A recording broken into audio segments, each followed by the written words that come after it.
नमस्ते दोस्तों आज हम बात करने वाले हैं गैस एसिडिटी के बारे में।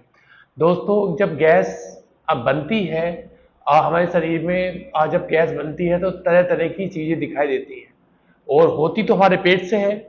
और जब ये अपान वायु में आती है तो तरह तरह के हाँ रोग आते हैं, तरह तरह के दर्द होते हैं और ये सिर से लेकर पैरों से लेकर कहीं पे भी जा सकती है।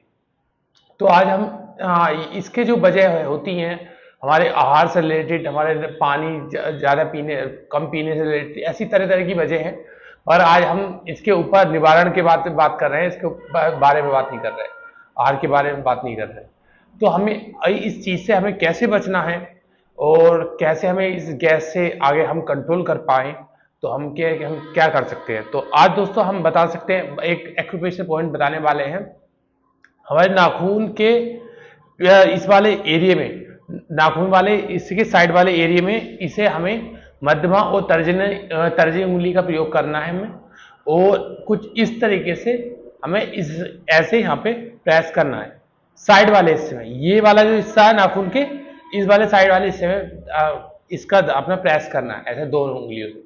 आप शुरुआत में प्रेस करते हो, अगर आपको दर्द होता है तो समझ लो दर्द गैस अति बनी हुई है। और दर्द नहीं है, दबाने से कोई दिक्कत वाली बात नहीं है। और अगर आप शुरुआत में आपको बहुत भयंकर पेन, अगर गैस ज़्यादा बनी हुई है तो आपको बहुत पेन आएगा। तो इस तरीके से आप प्रेस दबाएंगे करेंगे तो अच्छी तरीके से आप इस तरीके से ऐसे दबाएंगे, इस तरीके से।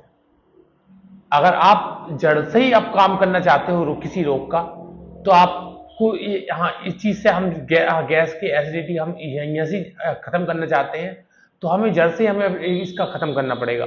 तो हमें एक्यूप्रेशर पॉइंट इसका बहुत अच्छा है।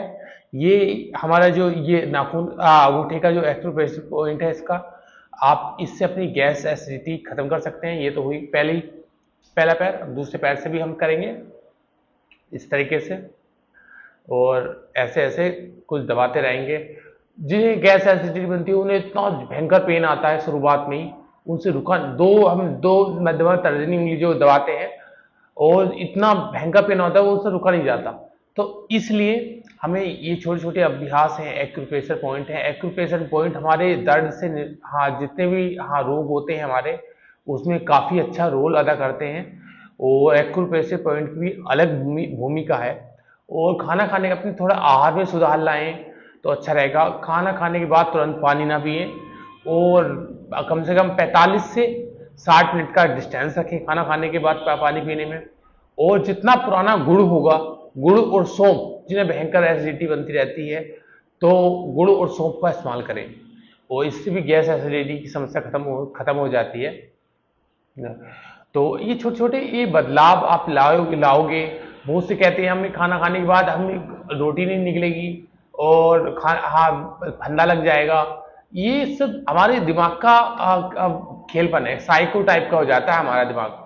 ऐसा कुछ नहीं होता। हम जितना एक खाने को चबा चबा के खाएंगे, पानी की तरह खाने को, ऐसा कहें पानी की तरह और पानी को खाने की तरह, हमारे जो आयुर्वेद में हम वर्णन किया गया है, तो ये कराया है। खाने को इतना चबाओ, उतना बिल्कुल पानी बना दो, बिल्कुल लार, बिल्कुल ऐसे जाए, बिल्कुल लिक्विड की स्टेज में हमारे अंदर। तो इस तरीके से अगर कभी ये ऐसी गैस एसिडिटी की समस्या कभी नहीं होगी, आप ये रूल अपनाते हैं तो। और थोड़ा तला भुना और ज़्यादा स्पाइसी मिर्च मसाले ज़्यादा ना खाएं, तो आपको ये समस्या कभी नहीं होने वाली है। और संध्या के बाद खाना, मैं हर एक वीडियो में बताता हूँ, संध्या के बाद खाना ना खाएं, उससे भी गैस एसिडिटी की समस्या से हाथ से मुक्ति मिलेगी आपको। और जितना आप बिना स्पाइसी, बिना तला भुना से आप वंचित रहोगे, तो आप 100 साल तक इन चीज़ों, गैस एसिडिटी वगैरह से आप इनसे मुक्ति पाओगे। वो ये जितने भी जंक फूड, फास्ट फूड से हम दूर रहेंगे, उतने हम स्वस्थ रहेंगे। और ऐसे एक्यूप्रेशर पॉइंट को दबाते रहिए और स्वस्थ रहिए। धन्यवाद।